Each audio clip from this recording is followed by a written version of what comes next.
Amém, bom dia a todos, graça e paz, amém? Glória a Deus. Vamos abrir as nossas Bíblias no Evangelho de João, capítulo 13, nós vamos ler do verso 1 a 8.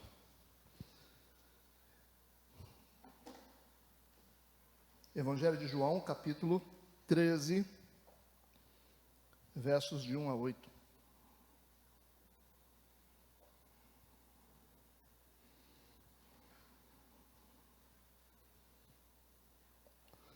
O tema da nossa mensagem é redescobrindo o poder da igreja.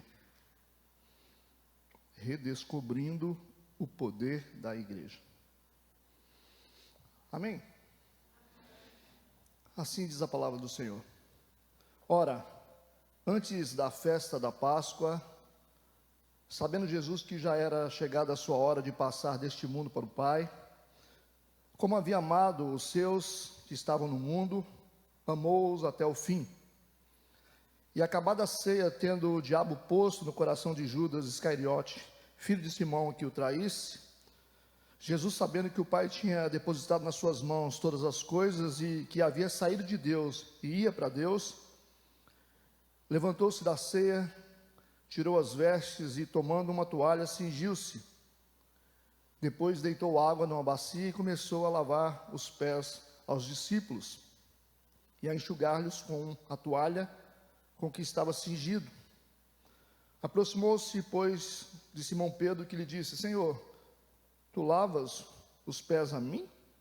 Respondeu Jesus e disse-lhe: o que eu faço não o sabes tu agora, mas tu o saberás depois. Disse-lhe Pedro: nunca me lavarás os pés.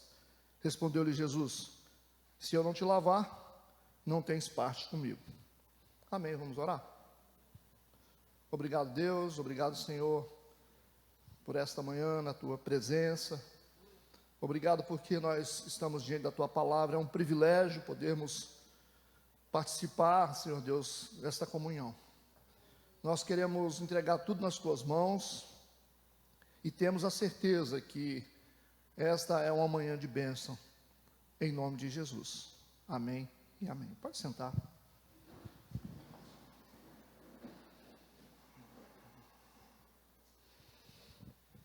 Quando nós falamos sobre o poder da igreja, cada um de nós temos um conceito a respeito disso. A igreja, ela se sente muito empoderada e há uma doutrinação a respeito de triunfalismo, uma igreja que está sempre por cima, uma igreja dominadora. E as pessoas gostam disso, não é? De ouvir falar de uma igreja triunfante, uma igreja poderosa, uma igreja que está sempre no cume da montanha, uma igreja imbatível, uma igreja que vence todo o mal. Essas são as características de uma igreja que todos nós queremos. Mas nós podemos perceber que a igreja, às vezes, vive muitas debilidades. Nós convivemos com problemas extremos, mesmo dentro da igreja.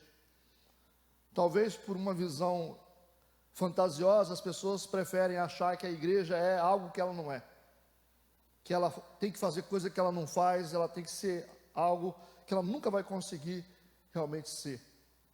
As pessoas têm essa visão de uma igreja muito empoderada, que as pessoas são menores do que a igreja.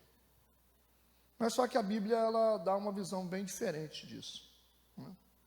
Isso vai desmistificar aqui alguns pensamentos a respeito do poder da igreja e qual é o verdadeiro poder da igreja. Você já imagina, né, que você, em nome de Jesus, né, a gente vai fazer tudo, que a gente vai destruir o inimigo, que nós vamos fazer, né? Poder da igreja, de sair derrubando tudo, explodindo tudo que está na frente.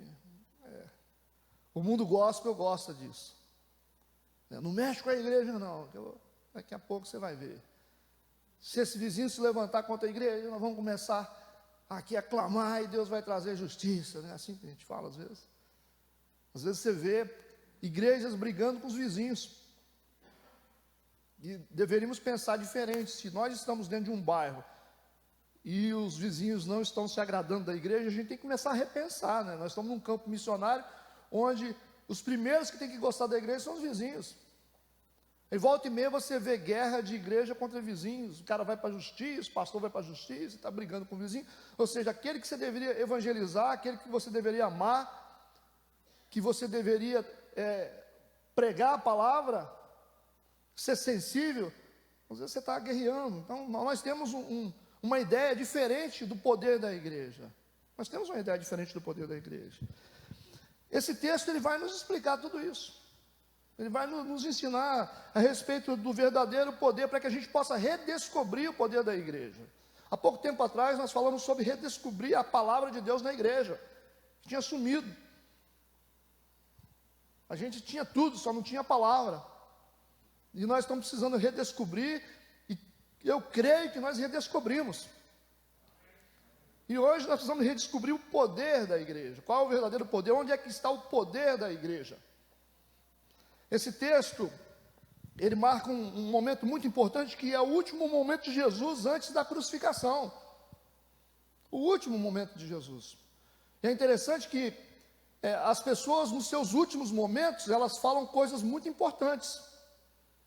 Você pode perceber, se alguém está no final da sua trajetória de vida, ela vai começar a falar coisas. É importante você prestar atenção em tudo que uma pessoa está falando, essa pessoa que está no final da sua jornada. Ela vai falar coisas muito importantes. Então Jesus está falando de algo que é extremamente importante, porque esse é o último momento antes da crucificação. Então ele está deixando uma coisa muito poderosa para a igreja. É muito interessante a gente entender. E o mais importante nessa mensagem, o centro dessa mensagem, está no versículo 4 e o versículo 5, que eu quero ler para você. Versículos 4 e 5, é o centro da mensagem, que diz assim: levantou-se da ceia, tirou as vestes e, tomando uma toalha, cingiu-se. Depois, deitou água numa bacia e começou a lavar os pés dos discípulos e a enxugar-lhes com a toalha com que estava cingido. Esse é o ponto central da mensagem. Aqui está centralizado o poder da igreja, a capacidade de você lavar os pés do outro. Aí você fala: pastor, mas eu pensei que... Enquanto nós estamos pensando que a gente tem que ir para cima, Deus está mandando a gente ir para baixo, no sentido das nossas intenções, das nossas motivações, daquilo que nós queremos. Ninguém vai subir antes de descer. O que as pessoas querem é vir por cima, e aqui o mestre está ensinando que é importante lavar os pés uns dos outros, porque a Bíblia está dizendo que ele levanta-se da ceia, arranca as suas vestes, toma uma toalha como um servo. Essa é uma atitude de servo. Cinge-se com uma toalha, coloca água numa bacia, versículo 5, e começa a lavar os pés dos seus discípulos, e a enxugar esses pés com a toalha que estava nele, cingido nele. Então toda a sujeira dos discípulos, dos pés dos discípulos, da jornada dos discípulos, está indo para ele está colocando nele, ele está absorvendo algo dos discípulos. Esse é o poder da igreja. A capacidade de ser humilde a ponto de lavar os pés uns dos outros. É um sacrifício, não é fácil, porque a atitude de Jesus de lavar os pés dos discípulos e absorver essa sujeira nessa toalha que está nele, o que significa isso? Absorver algo do outro para que o outro fique melhor. Porque eles ficaram limpos a partir do momento que Jesus tomou sobre si o que estava neles. Compreende o que eu estou falando? Esse é o poder da igreja. Esse é o poder central da igreja de Cristo. E o que é interessante? Eu quero que você preste atenção no versículo 2. Jesus vai fazer isso debaixo de uma extrema pressão. Porque às vezes a pessoa pensa, é difícil fazer isso, pastor. Existem coisas que a gente não consegue fazer. Existem coisas que Deus exige da gente na igreja que a gente não consegue realizar. Quero te dizer que Jesus vai lavar os pés dos discípulos debaixo de uma pressão terrível de oposição. Porque o versículo 2 diz: e acabada a ceia, tendo o diabo posto no coração de Judas Iscariote, filho de Simão, que o traísse. Será que você consegue fazer coisas boas vivendo essa realidade? Será que você consegue realizar, produzir bons frutos debaixo dessa terrível pressão aqui? Porque a Bíblia está dizendo que o diabo pôs no coração de Judas que o traísse. Então Jesus está agindo debaixo dessa realidade. E é interessante, porque antes do texto dizer que o diabo tinha posto no coração de Judas que traísse Jesus, eles haviam acabado de tomar a ceia. Acabaram de tomar a ceia. Esse Judas, que está com o diabo no coração, ele acabou de cear. E aí a gente aprende uma lição, né? Não tem sagrado que muda um coração obstinado. Às vezes as pessoas pensam que estão se envolvendo ou participando de algo que é sagrado, que elas vão mudar o coração. Nem sempre. O que muda o coração é o arrependimento. Não é simplesmente você estar envolvido em algum ritual na igreja, participando de algum grupo na igreja, ou tendo algum ministério na igreja, ou participando de ceia na igreja.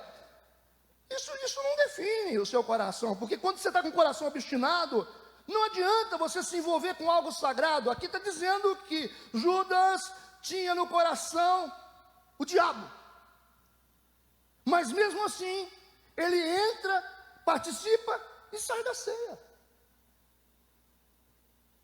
Você está pensando que a ceia vai mudar o seu coração? A ceia é para quem mudou o coração. A ceia não muda o coração. Ela é para quem mudou o coração. É igual o monte. Às vezes a pessoa pensa, eu vou no monte, que eu vou ficar melhor, eu vou ser mais íntimo. Não, o monte não é para você ficar mais íntimo. O monte é para quem é íntimo. É diferente. E as pessoas pensam, não, mas eu vou buscar poder. Não, Jesus levava para um monte. Ele dividia em grupos os discípulos, falava, vocês vêm. Entrava no Getsêmani com os mais íntimos, porque esses lugares são lugares, não é para mudar a gente, é lugar de intimidade com Deus. E nós às vezes pensamos que o nosso envolvimento nas liturgias, nas coisas da igreja, isso vai transformar o nosso coração que não quer ser transformado. Coração se transforma com arrependimento. Quando a gente reconhece, quando a gente admite, quando a gente realmente aceita que a gente tem que mudar, aí o coração muda. Muitas pessoas, elas pensam que as coisas que a gente faz na igreja vai mudar o coração das pessoas. Nenhum coração muda se não quiser. O texto é muito forte. Tendo o diabo posto no coração de Judas, acabada a ceia. Acabada a ceia. Até diabo entra na ceia. A gente pensa assim, não, vai tomar santa ceia e vai cair endemoniado. O cara está em pecado, ele vai tomar santa ceia, você vai ver, vai dar um trem nele, vai, na hora do culto. Antigamente a gente pensava que o cara quando não estava bem, ele já caía na porta. A gente pensava que a igreja tinha tanto poder, que esse poder era tão forte que aquilo que não era sagrado não entrava pelas portas. Só que aquilo que está errado também entra pelas portas. Aquilo que está errado, senta nos bancos da igreja, sobe no altar, pega microfone, pega violão, canta, prega e faz um monte de coisa. É isso que a gente precisa entender. Essa é a realidade da igreja. Nós estamos falando de redescobrir o poder da igreja. Como estão entendendo? Agora vamos para o versículo 6. Aproximou-se, pois, de Simão Pedro, porque Jesus está lavando os pés dos discípulos. E o Pedro está olhando a vez dele. Ele está olhando, ele vai vir aqui em mim. Ele está lavando de um, de outro, daqui a pouco chega no Pedro. Aproximou-se, pois, de Simão Pedro. Ele ainda não tinha lavado os pés de Pedro. Que disse: esse é o cara espiritual, né? Senhor, tu lavas-me os pés a mim? Como assim? O senhor não pode fazer isso. Respondeu Jesus e disse: o que eu faço não sabes tu agora, mas tu o saberás depois. Existem coisas que você não entende, Pedro, porque você ainda é imaturo. Existem coisas que você acha que é impossível de fazer, porque você não tem maturidade.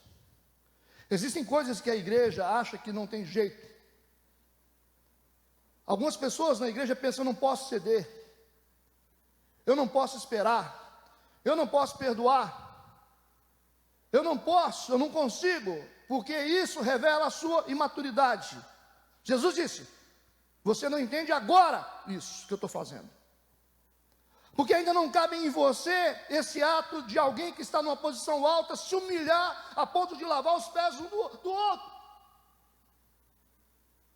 O que Pedro está dizendo? Ah, mas o que se fosse eu não faria.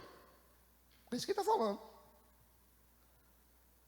Aí Jesus falou assim: você não faz, sabe por que você não entende? Porque você ainda não amadureceu, mas você vai entender. O que eu faço, não sabes tu agora, mas tu saberá depois. Depois. Incompreensão e maturidade espiritual.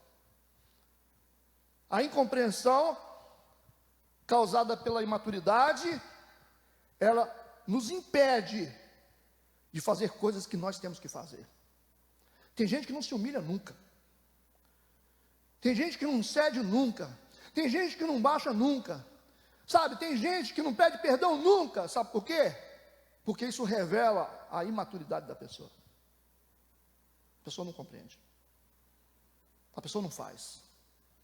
Ela fala: não, isso aí, eu sumo desse lugar aqui, mas eu não faço. Se eu tiver que enfrentar isso, se eu tiver que passar por esse caminho aí, de humilhação, de ceder, de me rebaixar, eu não quero. Vocês perceberam? A igreja tem esse sentimento de que nós estamos numa posição tão alta que a gente não pode se abaixar para poder fazer o que precisa ser feito. O poder da igreja não está numa espada poderosa. O poder da igreja está nessa capacidade de se humilhar, de ceder, para conquistar coisas espirituais grandiosas, gente. Algumas coisas precisam ser feitas. E é interessante, porque você vê Jesus fazendo isso, parece que ele está querendo alguma coisa. Não, Jesus não está querendo ser alguma coisa, ele está fazendo isso por causa daquilo que ele é. E você precisa fazer não buscando uma identidade, mas revelando a sua identidade, porque pessoas que têm uma identidade espiritual legítima, elas não têm medo de fazer o que precisa ser feito, compreende? Ele faz isso por causa de quem ele é. Ele tem um título de rei, ele vai dizer: eu sou mestre. E porque ele é mestre, porque ele é Deus, porque ele é santo, ele não tem dificuldade de fazer coisas que são necessárias. Amém? Outro ponto importante: o diabo está no coração de Judas, mas mesmo assim Jesus, ele ministra a Santa Ceia para o Judas. Interessante isso. Será que é fácil você compartilhar o pão com alguém que está com o diabo? Com alguém que quer te trair? Jesus, ele ministra a Santa Ceia para Judas, mesmo ele estando com o diabo no coração? E ainda ele lava os pés de Judas, mesmo estando Judas com o diabo no coração? O que Jesus está falando para ele? Você me traiu, mas isso não muda quem eu sou. Você tem que mostrar para as pessoas que aquilo que as pessoas fizeram com você, o mal que as pessoas fizeram com você, não foi suficiente para poder mudar quem você é. Porque você é de Deus. Você é de Deus. E às vezes as pessoas se reconfiguram de acordo com aquilo que elas sofrem. Ah, mas eu sou assim porque fizeram isso comigo, eu estou agindo assim porque me traíram, eu estou agindo assim porque pisaram em mim. E a gente vai, justificando as nossas atitudes, tendo como base aquilo que fizeram com a gente. Mas o poder da igreja está em não mudar quem ela é, em função daquilo que ela sofre. Não deixe as pessoas mudarem o seu coração. Jesus está dizendo, você já me traiu, mas toma aqui a Santa Ceia. Me dá seus pés aí que eu quero lavar. Rapaz, isso é uma grandeza, né? Você ser capaz de não se deixar afetar por aquilo que as pessoas fazem com você. Talvez hoje você é o resultado daquilo que você sofreu. Talvez você é o resultado daquilo que você viveu pelas mãos das pessoas. Mas você não pode ser assim. Você tem que ser uma pessoa boa, você tem que ser uma pessoa justa, você tem que ser uma pessoa de Deus. Porque os outros, eles são os outros, eles sempre vão ferir, vão machucar, vão falar da gente, vão pisar na gente, mas isso não pode mudar quem nós somos. Esse é o poder da igreja. O poder da igreja é não deixar descer coisas no coração, não deixa descer coisas ruins, ofensas, agressões, palavras que levantaram contra você, não deixa isso mudar quem você é em Deus. Esse é o poder da igreja. Ela não muda a sua essência, ela não muda o caráter dela. Mesmo sendo ofendida, perseguida, isso é cada um de nós, temos que pensar assim. Se você for viver conforme aquilo que as pessoas fazem com você, você não vai viver. Se você vier na igreja só quando as pessoas te tratarem bem, você não vai vir nunca na igreja. Compreende o que eu estou falando? Eu quero ler o versículo 8 agora.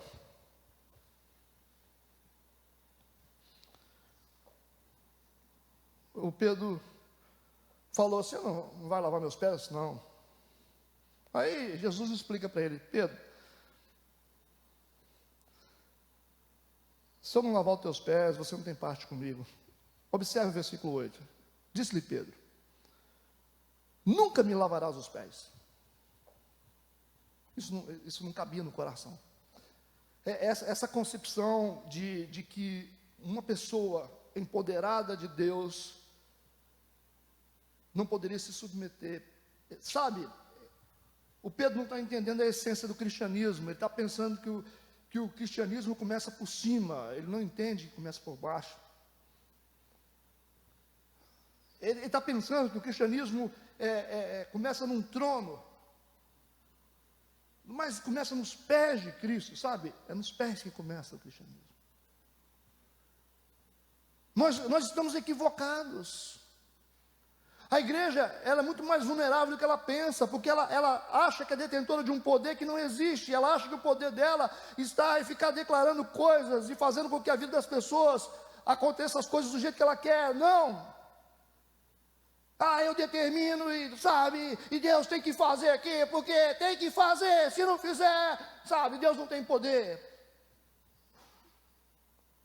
Nós vamos fazer isso e vai acontecer. Gente, sim, nós podemos até ter essa autoridade, mas a gente tem que começar na humildade, por baixo. Antes de estar no púlpito, a gente tem que estar nos bastidores. Davi, antes de ser rei no trono, ele foi rei no mato, cuidando de ovelhas. Mas as pessoas querem cortar caminho, elas querem o poder, mas ninguém me reconhece.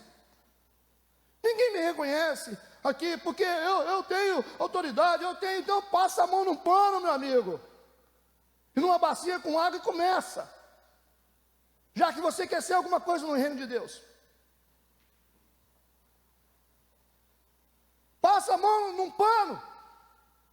Ah não, eu quero instrumento. Uma bacia com água e uma toalha. É assim que você começa o ministério. Se você não passou por isso, você pode desistir. Porque não é o caminho do reino de Deus. Por isso que tem muita gente que está fora do reino de Deus, porque não passaram pelo processo da toalha e da bacia com água. Quer começar por cima. Por isso que o ministério não dá certo. Pedro disse, no versículo 8, nunca me lavarás os pés. Não entende. Tem um conceito errado do cristianismo, tem um conceito errado do evangelho, do reino de Deus, e não está entendendo como muitos de nós não entendemos. Aí respondeu Jesus, se eu não te lavar, você não tem parte comigo. Jesus estava falando, eu estou fazendo isso como exemplo, do que você precisa fazer, porque se eu não fizer, você não vai fazer. Eu estou fazendo isso como exemplo, você vai ver nos outros versículos. Eu estou ensinando vocês, se eu não lavar os seus pés, você nunca vai ter parte comigo. Se você não entender a realidade do reino de Deus, você nunca vai ter parte com Deus. Se você não entender a essência do reino de Deus, você nunca vai ter o poder de Deus. Quantos entendem? Jesus está aqui ensinando para Pedro uma lição muito importante. Porque esses pés dos discípulos estão sujos, gente. Estão sujos. Esses pés dos cristãos aqui da Bíblia estão sujos. E onde é que eles pegaram essa sujeira? Caminhando com Jesus. Eles andavam com Jesus. Eles foram nos lugares que Jesus foi. Então, essa sujeira dos pés dos discípulos é o resultado de uma caminhada com Jesus. Ah, então quer dizer que cristão também suja os pés? Sim. Sim. Não tem nenhum cristão que não tenha os pés sujos de uma jornada. Não existe. Mas tem gente na igreja que acredita, não, o Pedro não, aqui não, eu não tenho os pés sujos, eu não preciso, eu não quero. Como não? Se você é cristão e você está com o pé na terra, se você é cristão e se você está nesse mundo, mesmo que você tenha empreendido uma jornada com Cristo, existem sujeiras em você que precisam ser tiradas. Ou você acha que você é melhor que o outro?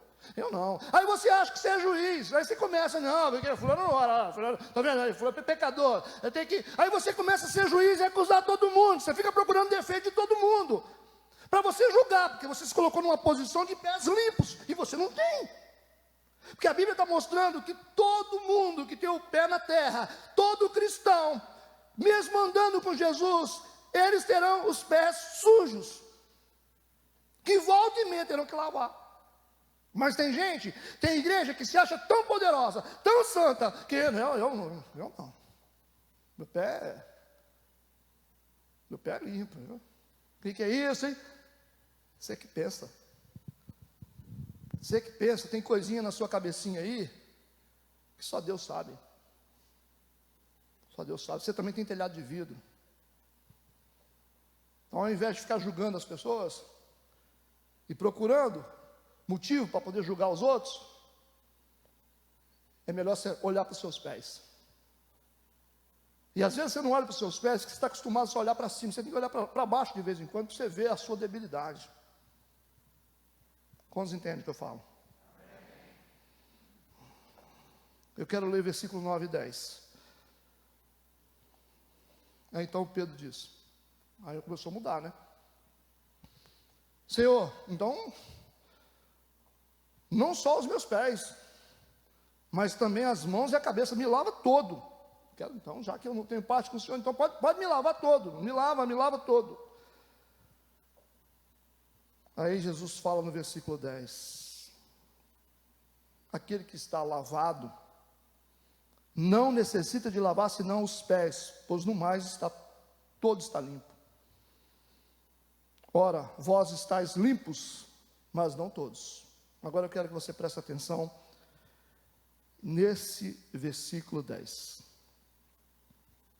Quando Jesus disse, aquele que está lavado, você vai perceber que no versículo 10, tem a palavra lavar duas vezes. Aparece lavado e aparece lavar duas vezes, só que elas possuem um sentido diferente. No original, no início do versículo 10, que diz, aquele que está lavado significa banhado. Agora, aquele que lava os pés, aquele que lavou os pés, é aquele que se santificou.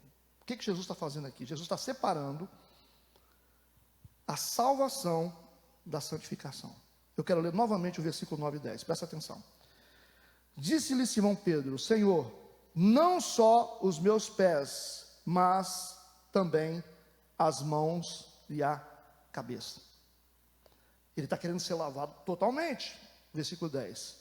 Disse-lhe Jesus, aquele que está lavado, aquele que está banhado, aquele que já foi limpo, aquele que já foi totalmente purificado, não necessita de lavar senão os pés, pois no mais todo está limpo. Ora, vós estáis limpos, mas não todos. Aqui ele diz quem é que está salvo e quem não está salvo.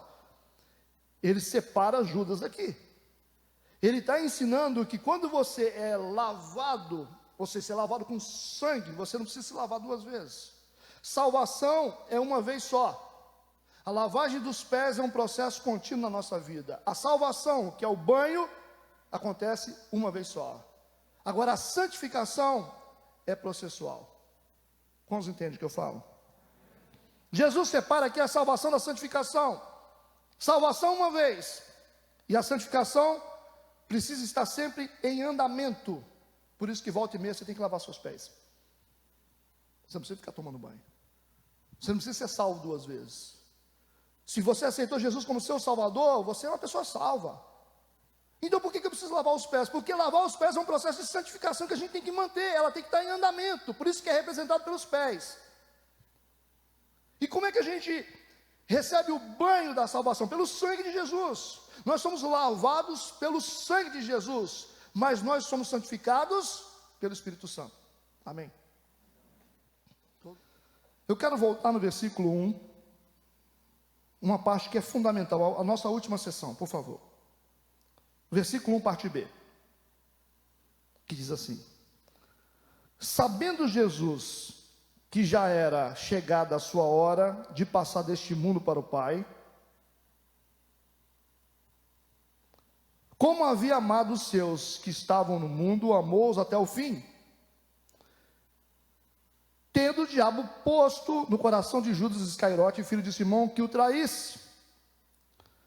Jesus, sabendo que o Pai tinha depositado nas suas mãos todas as coisas, e que havia saído de Deus e ia para Deus. Aqui tem a resposta para você fazer coisas que você acha que você não consegue fazer.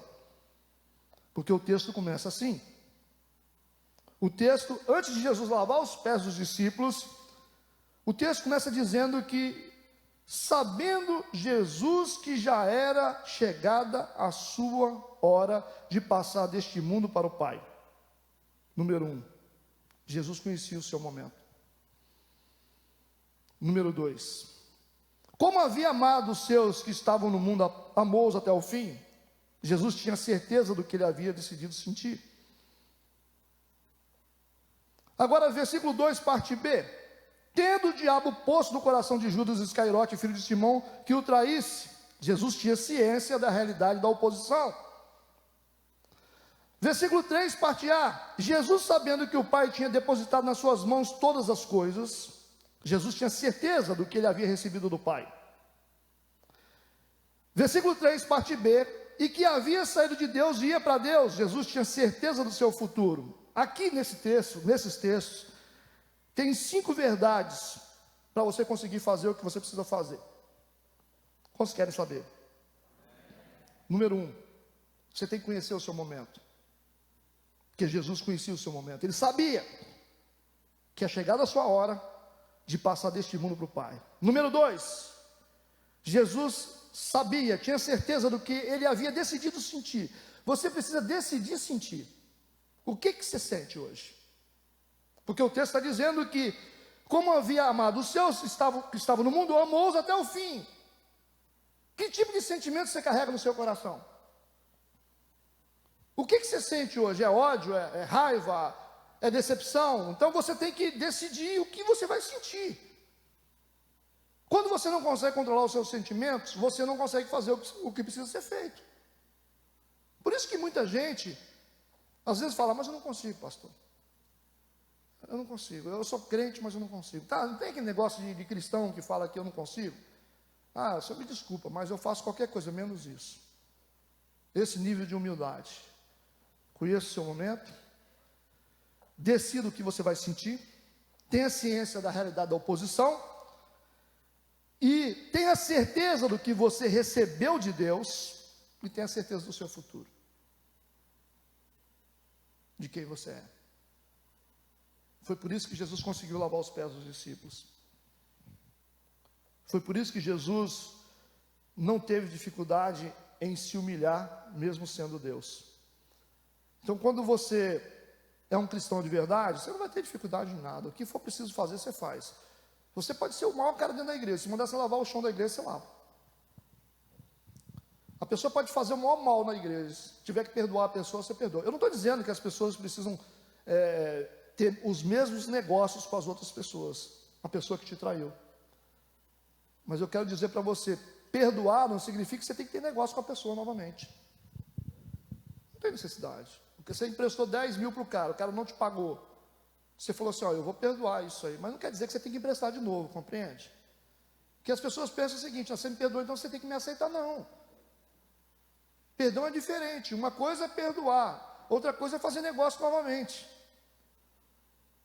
Você pode ser capaz de perdoar uma pessoa, liberar uma pessoa no mundo espiritual. Você pode liberar um pai, uma mãe, um marido, um filho, um amigo de igreja que te fez mal. Você pode fazer isso. Se você conhecer o seu momento, se você é uma pessoa decidida no que você vai sentir. Você tem que decidir o que você vai sentir. Você já imaginou um pastor que está na frente que não sabe o que ele vai sentir?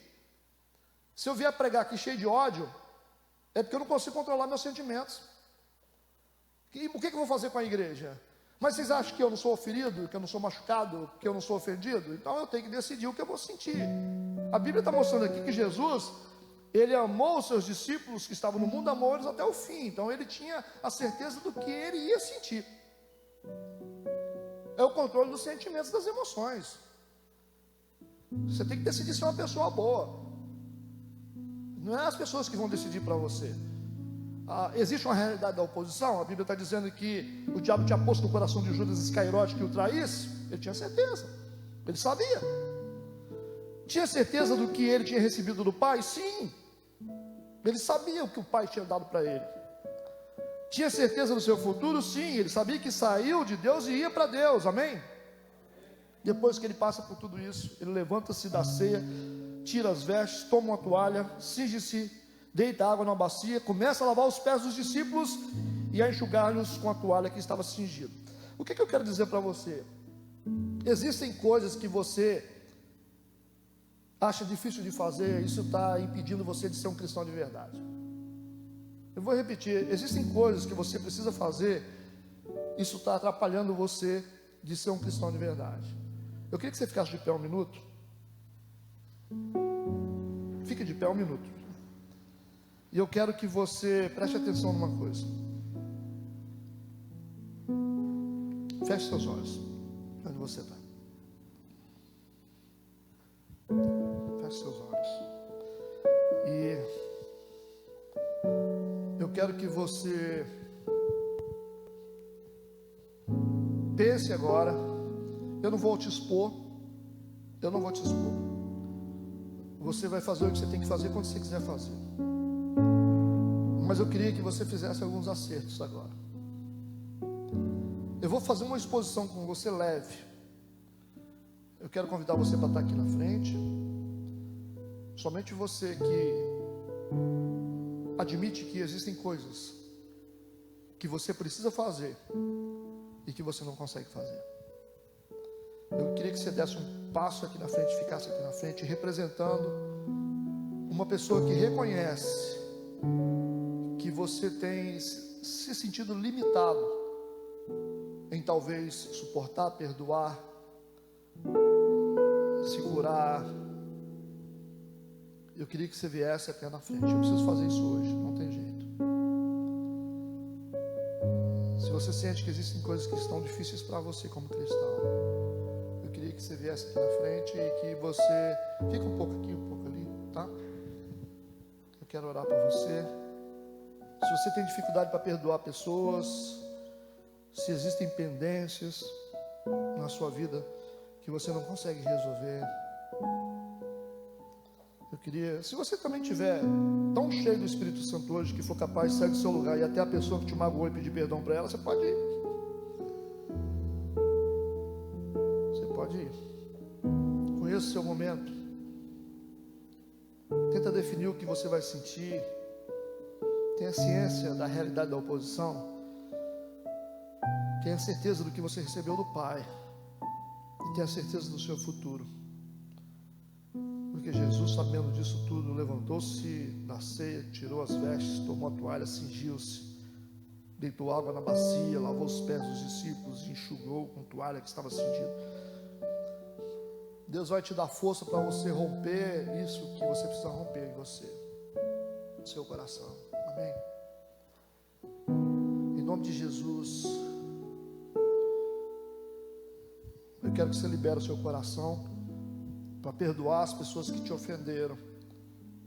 O ato de você estar aqui na frente é um ato, a princípio, de liberação, que você vai liberar essas pessoas que te magoaram, que te ofenderam. Você vai perdoar o seu pai, você vai perdoar o ofensor, você vai perdoar o abusador. Quero te pedir para você sair do seu lugar e vir até o altar do Senhor, por favor. Em nome de Jesus. Esse é o poder da igreja, o poder de liberação, o poder de perdoar, o poder de se humilhar. É uma maneira de você lavar os pés. É você entender que o que é tão difícil para você fazer, você pode fazer quando você está na cruz. Na cruz você consegue fazer qualquer coisa. Eu quero orar pela sua vida. E a partir disso você toma a atitude que você acha certo tomar.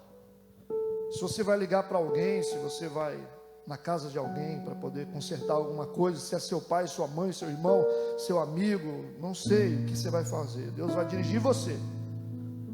Mas você vai liberar o seu coração. Amém?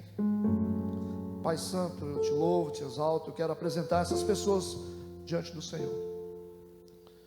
Pedir que o Senhor venha desfazer toda a obra de Satanás e empoderar o teu povo com autoridade. Pessoas que se submetem ao que for necessário no teu reino para fazer a tua vontade. Esse é o poder da igreja, Senhor. O poder de pegar uma bacia com água e uma toalha e lavar os pés uns dos outros. Senhor, ajuda essa pessoa a perdoar. Ajuda, Espírito Santo, essa pessoa a vencer isso, Senhor. Esses impedimentos no coração, esse ódio, Senhor, remove isso. Essa angústia, essa decepção, essa ira seja arrancada em nome de Jesus. Espírito Santo, Muda esse coração, Senhor. Coloca um coração de carne aí. Tira, Senhor Deus, toda arrogância, toda pretensão, todo egoísmo, em nome de Jesus. Arranca, Pai, tudo que não provém do Senhor e venha curar, venha restaurar, venha restituir a vida espiritual desta mulher e deste homem, Senhor.